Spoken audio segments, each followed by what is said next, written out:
እንቁ ልደታ በልደቷ ትግባ ወደ ቤቷ። አዎ እንቁ ልደታ በልደቷ ትግባ ወደ ቤቷ። ይሄ ቃል የዚህም ቪዲዮ ኮመንት ሴክሽን ማጨናነቅ አለበት።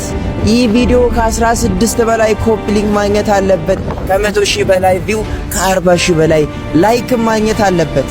ለዚህም ደግሞ የተለመደውን 4 ሰከንድ ሰጠዋችሁ።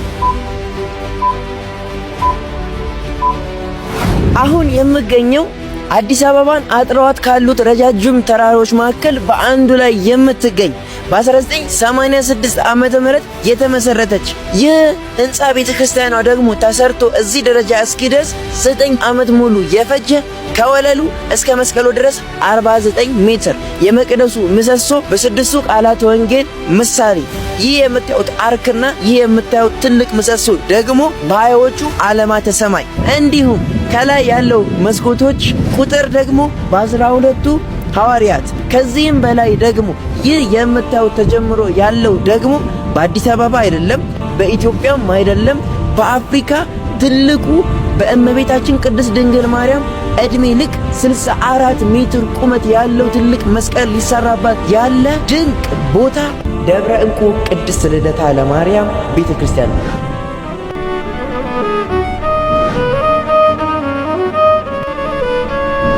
ታዲያ ቅድም እንዳልኳችሁ የዚህች ቤተክርስቲያን ግንባታ ከተጀመረ 9 ዓመት ሆኖታል። በዚህ 9 ዓመት ውስጥ ታዲያ 80% ተጠናቆ 20% ይቀራል። ታዲያ የቀረችውን 20% እስከ ግንቦት 1 የእመቤታችን ልደት ቀን ተሰርታ ትለቅ በሚል እንቁ ልደታ በልደቷ ትግባ ወደ ቤቷ የሚል መሪ ቃል ይዘን የፊታችን ጥቅምት